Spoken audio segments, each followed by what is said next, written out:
Today we're going to look at Nier Automata, or Automata. I don't know how you pronounce it, but I pronounce it Automata, so we're going to go with that. This is a late gamer's review of this game, and like all of my gamer reviews, there will be spoilers because I like to talk about things in the game that I liked and I disliked, but I'll still try to be as broad and generic as I can without truly giving anything away. So let's make this clear right off. I adore this game. I do. So if you just want to cut to the chase and move on, yes, I recommend this game. If you want to know why, or just want to learn more about the game, then let's do this. But be warned, there's a lot to cover here, so sit back, relax, grab a drink if you want, and let's do it.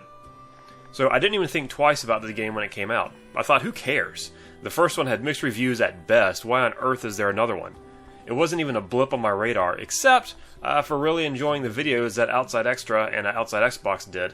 I laughed at those videos and thought maybe the game looked okay, if a bit boring, and life went on. Until July came, and with it, no new games that I really wanted. But I was hoping that the new Valkyria game would be good, but it seems like it's just another long line and stylized licensed Dynasty Warrior clones that come from Japan. So I decided to go buy something new. I went to the local GameStop and I left with a copy of Nier Automata, because they had it on sale and I was in the mood to try something new that I hadn't really cared for before. And that's how I ended up buying it. I also ended up buying The Witch and the 100 Knight, for the same reason, but that's for another time. So I started it up when I got home, like I always do, just to get a taste of things to come, and I loved it. So I start every game I buy as soon as I get home when possible, just to see what's in store, and at the very least, go ahead and get the updates rolling. Normally it's just a few minutes to see what's what, but sometimes I sink at least an hour in without realizing it. This was one of those times. So to start, Nier Automata is a third-person open-world action Japanese role-playing game that seamlessly blends hack-and-slash, 2D platforming, and bullet hell-style shoot-em-ups into one cohesive gaming experience. It's set in the future. Humanity now lives on the moon because, robots, and you play as 2B, a robot. So she's a female android sent back to Earth to see if we can't get the whole living on Earth show back on the road. Things happen, and you have a wonderful time going on a big adventure. So let's talk about the time spent adventuring, shall we? Initially, I enjoyed the game at first just based on the 60 frames per second gameplay, which remains rock solid on my PS4 Pro. Now, I know that my gamer reviews don't focus around technical stuff, however, I feel that the 60 frames per second in this instant does aid in the fun factor of the game, so I felt like mentioning it. But that aside, once I gained control of the main character, which, as mentioned before, is named 2B, I grew to really like her. I enjoyed her attitude and how her serious side played well against the more innocent 9S character, who serves as your counterpart for much of the game. This is a mechanic that Japanese developers seem to do often, but it's also because they do it very well. There was nothing that really uniquely stood out about her as a character. She was just done very well, easily likable. And that's a good thing. A likable main character can help a game overcome quite a few shortcomings, which Nier is certainly not without, but more on that later. The combat was handled by Platinum Games, which, if nothing else, knows how to do combat very well. The controls are simple, effective, and most importantly, fun to use.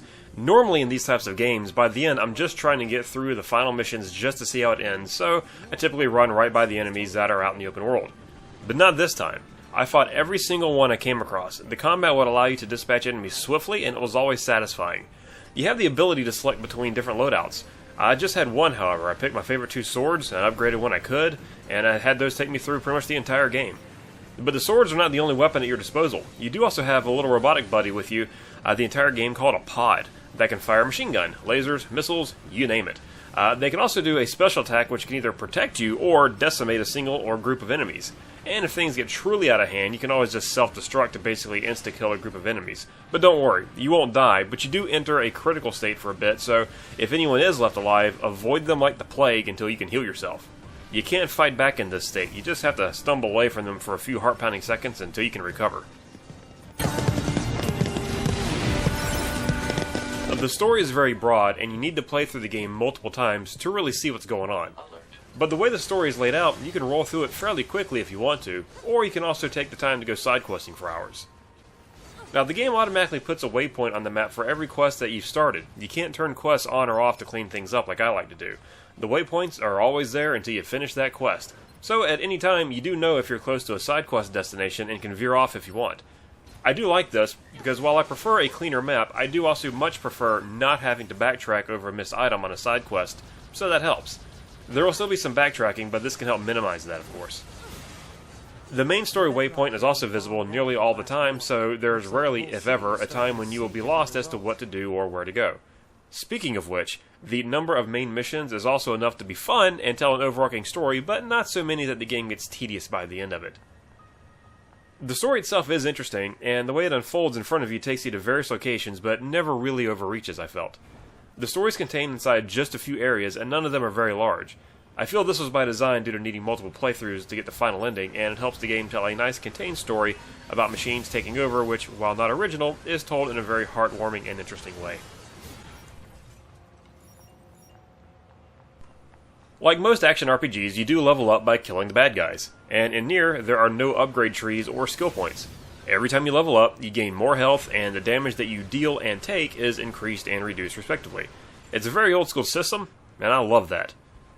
It's not to say you can't upgrade 2B, however. You can install upgraded plug-in chips that give her all sorts of abilities from more health to more attack power, a shockwave that flies out with every attack, more experience gained, health drain from enemies, you name it. It's pretty much there. All the normal JRPG upgrades you would expect are here for the most part. You can even upgrade the chips and make stronger versions, as well as have multiple chip combinations to switch between. It's a solid system, I thought, but I found I just stuck with one loadout for the upgrades, much like my swords. I like to find something that works and just kind of roll with it. Is unnecessary. Yeah, but come on, 2B. It still feels good. Weapon upgrades are a mixed bag. The upgrades are significant, but very infrequent, even though the vendor is at your camp tempting you the entire game. I was only able to upgrade a few times in my first playthrough. I was not able, search as I might, to find the one or two key items needed to upgrade again. I would even look online for help and never really turned up anything. I read that upgrading the weapons gets easier in the second run through the game. If true, awesome, but I can't say I'm a fan of that. I basically used two swords the whole game because I could not find anything that suited my playstyle better, and was only able to upgrade each one once. I had all the consumables necessary to upgrade them again, aside from that one key item that was a rare drop, but I'd say it was probably more impossible than rare because, for me, it didn't drop at all. Now this is a nitpick, but I am never a fan of a game making the player wait until they are hours in before allowing for fast travel. I'm looking at you, Dark Souls.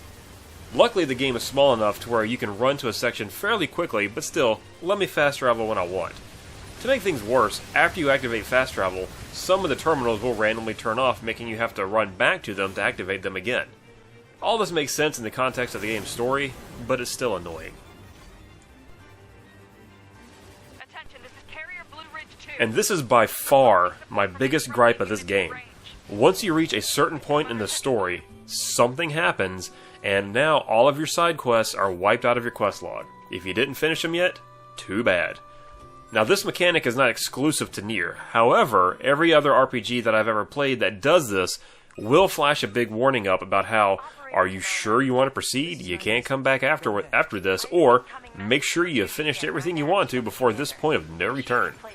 Now, I don't remember a single time this happened in Nier. If it did, it was so subtle that I missed it. As far as I know, Nier just says, screw it. You have to play through the game at least 3 times for the true ending anyway. They'll get it done next time. Which is true, and I intend to play through again as I finished it in only about 13 hours, so it's a very quick 2-afternoon game if you don't miss out on the side quests, but I have other games in the backlog to play. I was going to save my next run-through of this for another slow gaming month, but I may just hop back in. We should probably check this out as soon as possible. Nier Automata is a really wonderful JRPG. It is a genre-mixing masterpiece where it never feels like a gimmick. It all makes sense in the story or gameplay to all of a sudden be a 2D platformer or bullet hell shoot-'em-up. The genre jumps are frequent enough to make the game stay fresh, but it doesn't beat you over the head with it. I can very easily recommend this game to anyone who likes a good story-driven game with great combat, and really, who doesn't like that? I liked it so much that I'm going to go pick up the first game on PlayStation 3 as well as Drakengard 3, seeing as it's in the same family. Any game that pushes me to buy another game in its library or universe automatically gets a special place in my library. Well done, Nier. You made it.